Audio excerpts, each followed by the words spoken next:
الحمد لله نحمده ونستعينه ونعوذ بالله من شرور أنفسنا ومن سيئات أعمالنا من يهده الله فلا مضل له ومن يضلله فلا هادي له ونشهد أن لا إله إلا الله وحده لا شريك له ونشهد أن سيدنا ومولانا محمدا عبده ورسوله فأعوذ بالله من الشيطان الرجيم بسم الله الرحمن الرحيم يا أيها الذين آمنوا كتب عليكم الصيام كما كتب على الذين من قبلكم لعلكم تتقون وقال النبي صلى الله عليه وسلم هو شهر أوله رحمة وأوسطه مغفرة وآخره عتق من النار صدق الله العظيم وصدق رسوله النبي الكريم ونحن على ذلك من الشاهدين والشاكرين والحمد لله رب العالمين اللهم صل على سيدنا محمد وعلى آل سيدنا محمد وبارك وسلم میرے محترم بزرگوں دوستو، جیسا کہ ہمیں اور آپ کو اچھی طرح معلوم ہے کہ آج کا یہ جمعہ رمضان المبارک کا دوسرا جمعہ ہے اور رمضان کی آج 13 تاریخ ہے اور رمضان کے اندر جو اس کی ترتیب ہے 3 حصے میں اس کو بانٹا گیا ہے۔ پہلا 10 دن رحمت اور پھر 11 سے 20 دن تک کے لیے ان کا نام مغفرت ہے اور 21 سے آخر تک اس کا نام کیا ہے عتق من النار، جہنم سے آزادی۔ تو رمضان کو 3 حصوں میں اس کو تقسیم کیا گیا ہے۔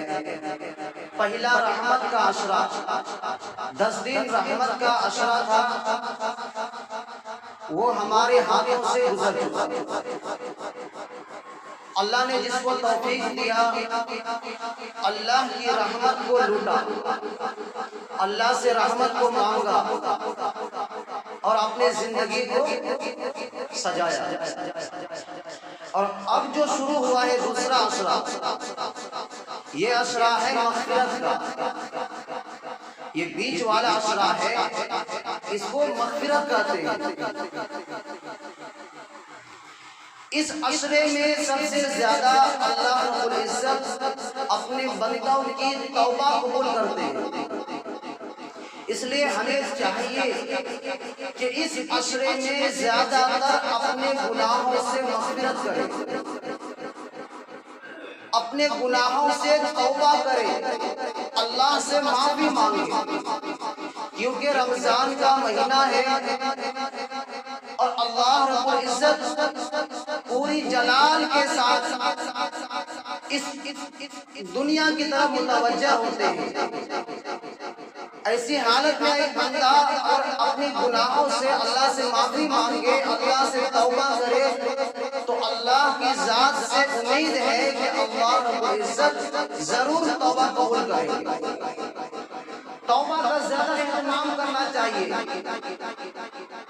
توبہ کے کئی سارے کلمات ہیں، جو آسان آپ کو لگے ان کلمات کو صبح شام ورد کرنا چاہیے، پڑھنا چاہیے، جیسے استغفر اللہ ربی من کل ذنب وخطیئۃ واتوب الیہ، یہ بھی ایک اپنے گناہوں سے معافی مانگنے کا ایک کلمہ ہے، ایک دعا ہے۔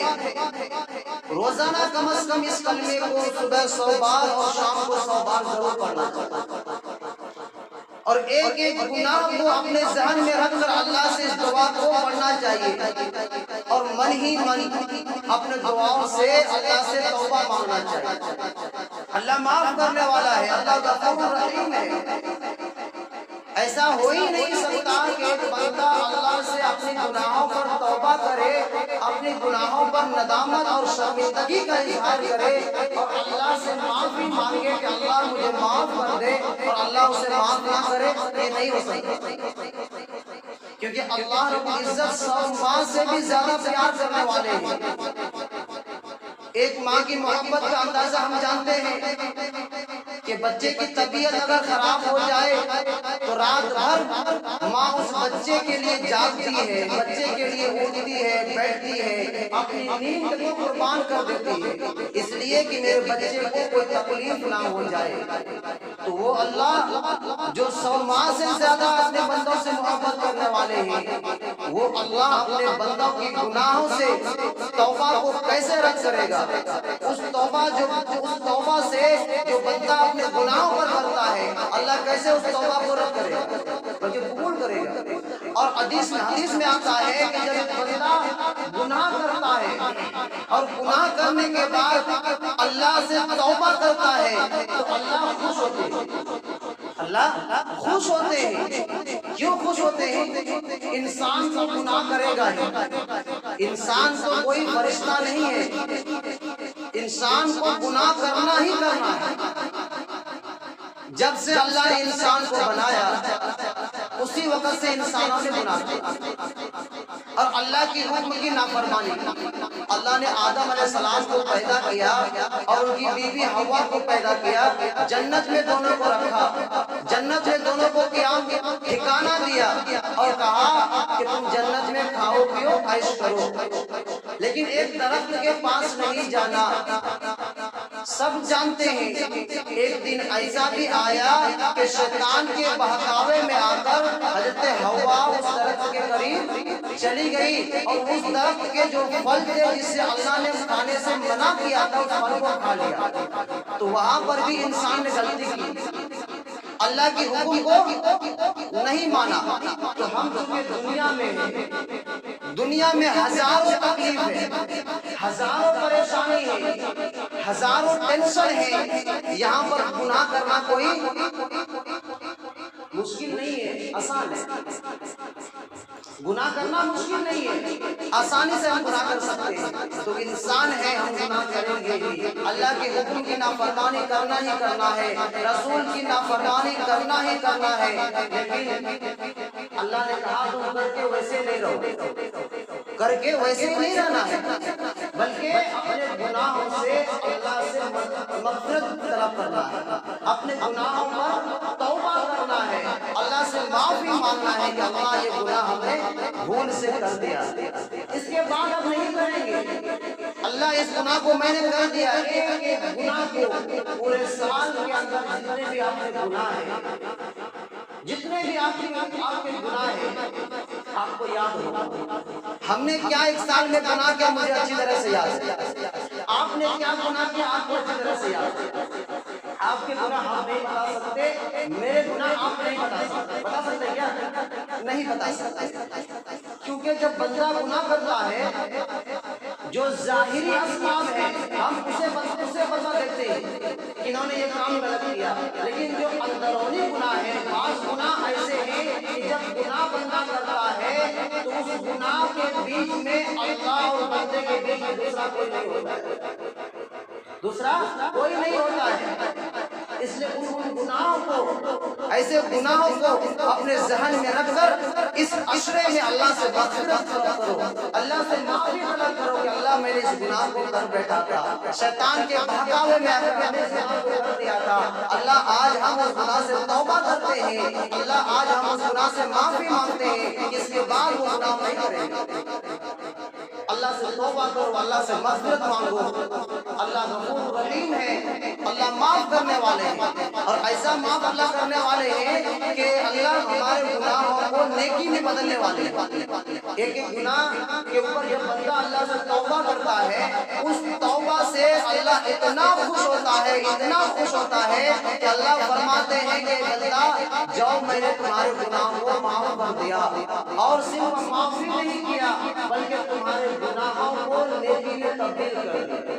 یبدل اللہ سیئات حسنات، آیت ہے نا قرآن کے اندر کہ اللہ فرماتے ہیں کہ بندہ میں نے تمہارے گناہوں کو صرف معاف نہیں کیا بلکہ تمہارے گناہوں کو نیکی میں بدل دیا۔ بتاؤ، اللہ ہمارے گناہوں کو پہلی بات تو معاف کرتا ہے، یہ اللہ کا ہم پر کروڑوں احسان ہے، اور گناہوں کو نیکی میں بدلنا یہ کا کتنا بڑا ہم پر احسان ہے، اور اس سے بھی بڑی ہے جو اللہ ہم پر کرم کا رحم کا معاملہ کرتے ہیں کہ اللہ رب العزت اس گناہ کو ہمارے نام اعمال سے مٹا دیتے ہیں، ہمارے نام اعمال سے گناہ کو مٹا دیتے ہیں۔ کل قیامت کے دن جب ہمارا نام اعمال کھولا جائے گا، ہمارے گناہوں کو تولا جائے گا، جس گناہوں پر ہم نے آج توبہ کی، جس گناہوں پر ہم نے استغفار کی، وہ گناہ ہمارے نام اعمال میں نہیں ہوگا، اللہ اس کو نیکی میں لکھ دے گا۔ تو یہ اللہ کا کتنا بڑا اس امت پر احسان ہے کہ بندہ گناہ بھی کرے اور اللہ اس گناہ کو معاف بھی کرے، اور اس گناہ کو برابر اللہ اسے نیکی دے دے۔ یہ اللہ کی عزت اس امت پر کتنا رحم کرتا ہے۔ اس لیے رمضان کا یہ دوسرا عشرہ ہے، مغفرت کا عشرہ ہے۔ ہمیں چاہیے کہ اس عشرے میں زیادہ تر دعاؤں کا اہتمام کرے، اللہ سے دعاؤں میں مغفرت طلب کرے، اپنے گناہوں سے اللہ سے معافی مانگے۔ ایک کام اس عشرے میں یہ کرے۔ دوسرا کام جو اس عشرے میں کرنے کی ہے وہ یہ ہے کہ اس عشرے کے بعد تیسرا عشرہ شروع ہو جائے گا، اور تیسرے عشرے کے اندر اعتکاف بھی ہے۔ تیسرے عشرے میں اعتکاف ہے، تو اعتکاف کے لیے ہم کب نیت کریں گے، کب کوشش کریں گے، کب محنت کریں گے؟ ابھی کریں گے، کیونکہ آج 13 رمضان، آج 13واں رمضان ہے، اس کے بعد 7 رمضان باقی ہے۔ ایک ہفتے کا جو ٹائم ہے، آنے والے عشرے میں ہم کو اعتکاف میں بیٹھنا ہے یا نہیں بیٹھنا ہے، ہم ابھی سے نیت کر لیں۔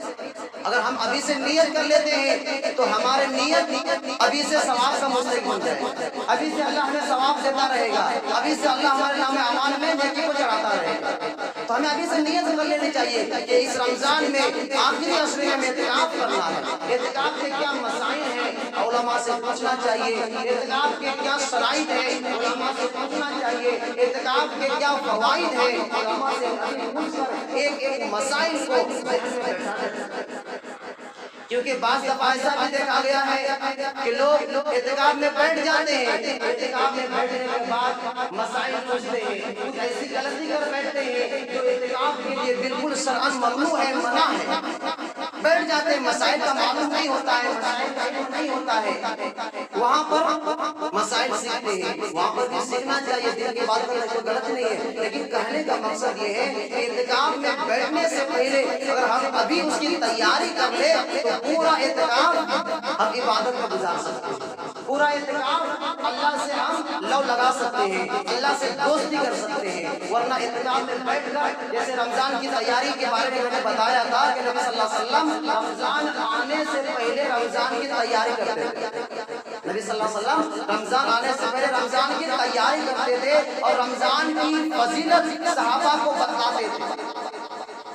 احادیث کے اندر رمضان کی فضیلت جتنی رمضان سے پہلے اللہ کے رسول نے بیان کی ہے، رمضان کے اندر اتنا بیان نہیں کیا ہے۔ رمضان کی جتنی بھی فضیلت ہے، زیادہ تر احادیث رمضان سے پہلے اللہ کے رسول نے بیان کی ہے۔ رمضان کے اندر بیان کم کیا رمضان کی فضیلت، کیوں؟ کیونکہ رمضان عبادت کا مہینہ ہے، رمضان اللہ کو خوش کرنے کا مہینہ ہے، رمضان اللہ سے یاری لگانے کا مہینہ ہے، رمضان اللہ کا دوست بننے کا مہینہ ہے۔ اس لیے اللہ کے رسول نے رمضان کی فضیلت کو رجب سے بیان کرنا شروع کر دیتے تھے، رجب کے مہینے سے دعا کرنا شروع کر دیتے تھے، اور بضابطہ شعبان کا مہینہ جب شروع ہوتا تھا تو رمضان کی ٹریننگ کرنا شروع کر دیتے تھے کہ روزہ کیسے رکھنا ہے، روزے کی ٹریننگ کرتے تھے، صحابہ کو اس کی تاکید کرتے تھے، صحابہ کو اس کی فضیلت بتلاتے تھے۔ اس لیے اعتکاف کا جو عشرہ آنے والا ہے، آخری عشرہ، اس میں ہمیں اعتکاف کر بیٹھنا ہے، تو اس کے مسائل ابھی سیکھنا چاہیے، ان کے شرائط، ان کے جو مسائل ہیں ابھی اگر ہم سیکھ لیں گے تو پورا اعتکاف ہمارے لیے ثواب کا ذریعہ بن جائے گا اور آخرت کمانے کا ذریعہ بن جائے گا اور اللہ کو خوش کرنے کا ذریعہ بن جائے گا۔ اس لیے اس عشرے میں زیادہ تر 2 کاموں پر ہم دھیان دیں۔ روزہ تو پورا رمضان روزہ ہی روزہ ہے، روزے کے لیے میں اس لیے نہیں بتا رہا ہوں کہ سب مسلمان جانتے ہیں اس امت پر روزہ فرض ہے۔ اس سے پہلے جمعہ میں نے روزے کے اوپر بیان کی تھی، اور ویسے بھی سب کو عام طور سے معلوم کہ روزہ اس امت پر فرض ہے، اور کیوں فرض ہے؟ تاکہ انسانوں کے دلوں میں، لوگوں کے دلوں میں تقویٰ اسے مل جائے۔ اور اللہ نے روزے کے جو مقاصد بیان کیے ہیں، قرآن کی آیت میں یہی بیان کیا ہے، یا ایھا الذین آمنوا کتب علیکم الصیام کما کتب علی الذین من قبلکم لعلکم تتقون۔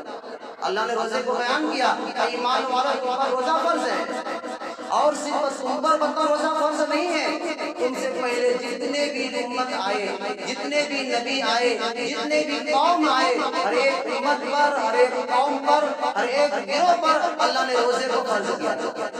اس لیے اللہ نے ساتھ یہ بھی بیان کیا کما کتب علی الذین من قبلکم، تاکہ انسان کے دلوں میں یہ نہ آ جائے کہ اللہ ہم پر ظلم کر رہا ہے۔ آج آتا ہے نا کہ کیا یہ بھوک میں روزہ ہے، کیا ضروری ہے روزہ؟ ارے اللہ کی عبادت کرنی ہے، نماز پڑھتے نماز پڑھ کر اللہ کی عبادت تو ہم کر رہے ہیں، ذکر کر کے اللہ کی عبادت کر رہے ہیں، قرآن پڑھ کر اللہ کی عبادت کر رہے ہیں، یہ کیا بڑھیا ہے؟ بھوکا رہنا، پیاسا رہنا، جو بچے سے الگ رہنا، یہ کیا بڑا ہے؟ آج مسلمان بہت سارے لوگ ایسے سوال کرتے ہیں۔ تو روزے کا مقصد بھوکا رہنا، پیاسا رہنا، بیوی سے دور رہنا، یہ مقصد نہیں ہے۔ آج بہت سارے لوگ یہ مقصد سمجھتے ہیں، بولتے ہیں کہ روزہ کیوں رکھتے ہیں؟ ہمیں بھوکا رہے تو نا بھوک کا تکلیف معلوم ہوگا، یہ بولتے ہیں۔ اللہ نے بھوک کی تکلیف کو معلوم کرنے کے لیے روزہ نہیں فرض کیا ہے۔ اللہ نے پیاس کی تکلیف کو معلوم کرنے کے لیے روزہ کو فرض نہیں کیا ہے۔ اللہ نے جوروں سے الگ رہنے کی تکلیف کو سمجھنے کے لیے معلوم روزے کو فرض نہیں کیا ہے، بلکہ اللہ نے روزے کو فرض اس لیے کیا ہے لعلکم تتقون، تاکہ تمہارے اندر تقویٰ مل جائے، تقویٰ حاصل ہو جائے۔ تقویٰ کسے کہتے ہیں؟ اللہ کا ڈر ہمارے اندر آ جائے، ایک ایک کام کو ہم ڈر سے، اللہ کی ڈر سے کرنے والے قوم ہم بن جائے۔ اس لیے اللہ نے روزے کو فرض کیا ہے۔ بھوکا رہنا، پیاسا رہنا، بیوی سے الگ رہنا، یہ کوئی ظاہری شکل ہے، یہ مقصد نہیں ہے، یہ ظاہری شکل ہے۔ آج ہم نے اس کو مقصد بنا دیا ہے۔ روزہ رہے تو بھوکا ہمیں رہیں گے، بھوکا رہے تو معلوم ہوگا بھوک کی کیا تکلیف ہے، پیاس کی کیا تکلیف ہے۔ یہ مقصد نہیں ہے، یہ ظاہری اسباب ہے۔ اس لیے یہ دوسرا عشرہ ہے، اس عشرے میں زیادہ تر گناہوں سے معافی کا اہتمام کرنا چاہیے، توبہ کا اہتمام کرنا چاہیے، اور آنے والے عشرے کے لیے اعتکاف کی نیت اور اعتکاف کی تیاری اور اعتکاف کے مسائل کو سیکھنے پر زیادہ ہمیں اس ہفتے میں اور اس عشرے میں زیادہ زور دینا چاہیے، تاکہ ہمارا تیسرا عشرہ ہمارے لیے جنت جانے کا ذریعہ بنے، تاکہ تیسرا عشرہ ہمارے لیے جنت کا ذریعہ بنے، کیونکہ تیسرے عشرے کا نام ہی ہے من النار، جہنم سے آزادی، یعنی جنت کا راستہ، سرٹیفکیٹ ملنے کا وہ عشرہ، جنت کی ٹکٹ لینے کا وہ عشرہ۔ تو اگر ہم ابھی سے تیاری کریں گے تو ہمارا آنے والا عشرہ جو آخری عشرہ ہے، اس عشرے کو ہم عبادت میں گزار سکیں گے۔ اس عشرے میں اعتکاف بھی ہے، اعتکاف کے ذریعے سے اللہ کو ہم خوش کر سکتے ہیں، اپنے گناہوں سے معافی مانگ سکتے ہیں، اپنی آخرت کو بنا سکتے ہیں۔ اعتکاف بھی ایک عمل ہے۔ اور دوسرا جو سب سے بڑی چیز اس عشرے میں ہے وہ لیلۃ القدر ہے۔ لیلۃ القدر کب ہے؟ آنے والے عشرے میں، یعنی آخر عشرے میں اللہ نے لیلۃ القدر کو چھپا کے رکھا ہے، بتایا نہیں ہے کہ اس پر ساتھ کو ہم لیلۃ القدر ہے۔ اس لیے اعتکاف میں بیٹھنے کا مقصد ہی یہی ہے کہ جب بندہ 10 روز مسجد میں رہے گا، 10 روز مسجد میں عبادت کرے گا، اور اللہ کے رسول نے کہا ہے کہ 5 راتوں میں سے ایک رات لیلۃ القدر کی رات ہے، اس بندے کو اعتکاف میں بیٹھنے والے کو وہ رات مل جائے گی، وہ رات اسے مل جائے گی، اور 27 رات لیلۃ القدر کی رات نہیں۔ آج جو ہم نے فکس کر دیا ہے، سب کو فون سے بول دیتے ہیں آج جو 27 کی آج رات ہے، لیلۃ القدر کی رات ہے، بالکل بدعت ہے، گناہ ہے، اور جو دوسرے کو بلائے گا وہ بھی گنہگار ہے، وہ آدمی گنہگار ہوگا۔ آپ اسے یہ نہیں کہ فون پہ کہو آج لیلۃ القدر کی رات ہے، یہ کہا اگر آپ بلاتے ہیں تو آپ گنہگار ہیں۔ یہ کہو کہ آج 27 رمضان ہے، آج 27 رمضان ہے، اس میں غلطی نہیں ہے۔ تراویح کی نماز ہے، عبادت کا مہینہ ہے، عبادت کا رات ہے، عبادت کرو، اس طرح سے بلانا۔ آج لیلۃ القدر کی رات ہے، جب اللہ کے رسول نے لیلۃ القدر کو فکس نہیں کیا تو ہم کون ہوتے فکس کرنے والے؟ بتاؤ مجھے کیا پرمیشن، کس نے پرمیشن دیا کہ تم لیلۃ القدر پر فکس کر دو، یہ 20 برسات کی رات لیلۃ القدر کی رات ہے؟ ہمیں کس نے پرمیشن دیا؟ شریعت نے دیا ہے، نبی نے دیا ہے، کس نے دیا؟ کسی نے نہیں دیا۔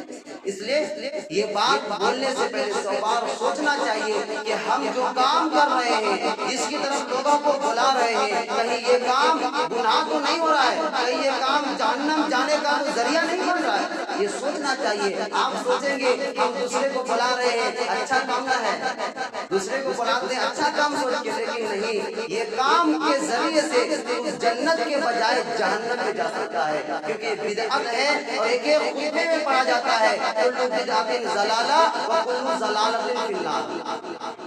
بدعت کیا ہے؟ گمراہی ہے، اور گمراہی کہاں جائے گا؟ جہنم میں سیدھا اس کا راستہ، جہنم کا راستہ سیدھا جہنم کی طرف ہے، گمراہی کا راستہ۔ اس لیے ہمیں اس عشرے میں 2 کام کرنا ہے۔ ایک کام اپنے گناہوں سے مغفرت طلب کرنا ہے، اپنے گناہوں سے معافی مانگنا ہے، اور دوسرا کام آنے والے عشرے کے لیے ابھی سے تیار رہنا ہے، ابھی سے ہمیں تیار رہنا ہے کہ انشاءاللہ 10 دن اعتکاف میں بیٹھنا ہے۔ اعتکاف ہر اس مسجد میں جہاں 5 وقت کی نماز چلتی ہے، جمعہ چلتی ہے، محلے میں سے ایک آدمی کا بیٹھنا فرض ہے۔ اگر کوئی نہیں بیٹھا تو پورا محلہ والا گنہگار ہوگا، مسئلے کو یاد کریں۔ اگر کوئی نہیں بیٹھا تو پورا محلہ والا گنہگار ہوگا۔ اگر پورے محلے میں سے ایک آدمی بھی بیٹھ گیا تو پورا محلہ والا کو ثواب مل جائے گا۔ ایک آدمی بیٹھ گیا پورا محلہ والے کو ثواب مل جائے گا۔ اس لیے یہ مت سوچو کہ انہوں بیٹھیں گے، انہوں بیٹھیں گے، انہوں بیٹھیں گے، سب یہ نیت کرو کہ ہمیں بیٹھنا ہے، یہ نیت کرو کہ ہمیں بیٹھنا ہے اعتکاف میں۔ پورا دن گھر میں سوتے ہیں، پورا سال گھر میں سوتے ہیں، پوری زندگی گھر میں گزارتے ہیں، اگر 10 دن گھر سے الگ ہو کر، بیوی بچے سے الگ ہو کر، اپنے دنیاوی معاملات سے الگ ہو کر، اگر 10 دن اللہ کے لیے مسجد میں ہم ٹک جائیں تو ہمارا کیا نقصان ہوگا؟ کچھ نقصان ہوگا؟